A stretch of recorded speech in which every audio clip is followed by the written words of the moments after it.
Hello everyone. I'm going to read the poem Catching the Mouse, basically written by Dr. Durga Praveen of Dravidian University, who is a Kannada professor. The poem at first glance appears to be talking about just an ordinary incident which we are familiar with, that is, catching the mouse at our houses or inside our houses. But this particular poem, though appears to be a very simple one, ultimately gives us certain perspective about how even the smallest problems will outwit our greatest efforts. Durga Praveen, of course, deserves due credit, not just because he has managed to capture a very regular incident of the everyday life, but also because of the narrative technique. He has actually adopted the conversational tone here, in which the poet engages himself in a conversation with the mouse itself. In addition to that, you have to give credit to the sense of humor. I hope you're going to enjoy the poem, and it goes like this: Catching the Mouse. Not yesterday, but the day before, early in the morning, as I entered the bathroom, my bile was up when I saw the little mouse there. The thing was floating in the water, carefully stored up in the old drum. Damn it, all water is gone. When you are despaired of life, didn't you find a better place to die? Cursing thus, I threw it out, catching it by its tail. The little mouse sprang up to life. Instead of running for life, it went to a corner and sat there, glaring at me, meeting my eyes with its eyes intently.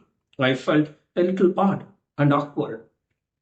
The thing stared at me even, shaking its body and glowering at me. Why are you cursing me? It's you who had kept the drum open to drown me. Now you have so many words to accuse me. I stood transfixed. For the moment, I didn't know what to say. And yet, in choler, I showed it the hole in the bathroom door. Look at what you and your kin have done. Should the whole world see people taking bath here? With studied patience, it replied slowly and in low voice. When teeth grow, that's what we do. As you hunt down things often and savor them with your greedy tongues. What weird connection.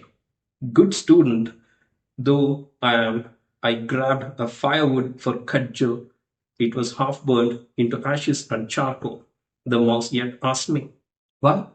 Planning to kill me? Do you have sense? Who will be carrying your Bahama Kumara? Tell me, when cat himself is silent, why do you bother? Holding the cudgel behind, I tried to aim it at the mouse near the hole. Undaunted, the mouse said, now what? Why are you angry? Do you plan to write a story about me and win fame, or catching a speaking mouse to sell and make money? Have no such dreams? Look, behind you are bandicoots in thousands. I threw the cudgel hard at it, but missed the mark, broke the drum, and water spilled all over. Springing up and jumping out, the mouse grabbed a little of the coconut from the hands of my mother, who came running, hearing the noise, and bolted and disappeared.